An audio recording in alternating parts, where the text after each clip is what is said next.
যুক্তরাষ্ট্রের বিমান নির্মাতা প্রতিষ্ঠান বোয়িংয়ের সঙ্গে ১৪টি উড়োজাহাজ কেনার চুক্তি করল বিমান বাংলাদেশ এয়ারলাইন্স। এতে খরচ হতে পারে ৩৫,০০০ কোটি টাকা। এই চুক্তি ঢাকা ওয়াশিংটন সম্পর্ককে আরও উন্নত করবে বলে জানান বিমান ও পর্যটন প্রতিমন্ত্রী এম রাশেদুজ্জামান মিল্লাত। আর প্রধানমন্ত্রীর উপদেষ্টা হুমায়ুন কবির বলেন, এই চুক্তির ফলে বাংলাদেশের বাণিজ্য মধ্যপ্রাচ্য সহ পুরো এশিয়ায় আরও বিস্তৃত হবে।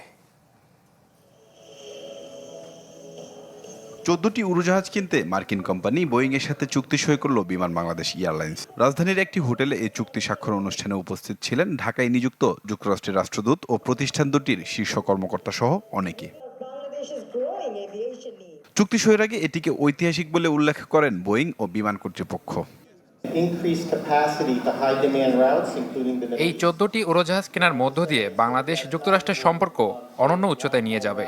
এই উড়োজাহাজ বাংলাদেশের যাত্রীদের আকাশপথের যাত্রা নিরাপদ ও সম্প্রসারিত করবে।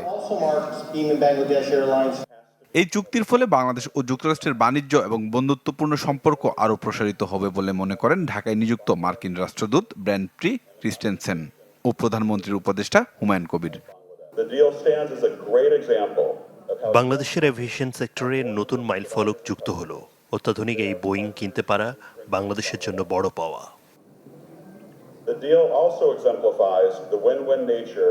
বিমান ও পর্যটন প্রতিমন্ত্রী বলেন, বিমানের সক্ষমতা বাড়লে আরও নতুন রুটে ফ্লাইট পরিচালনা করা সম্ভব হবে।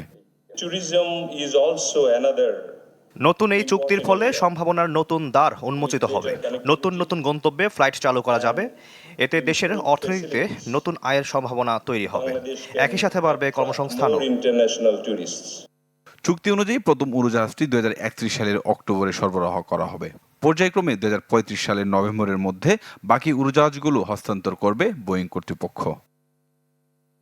সম্রাট হোসেন, চ্যানেল 24, ঢাকা।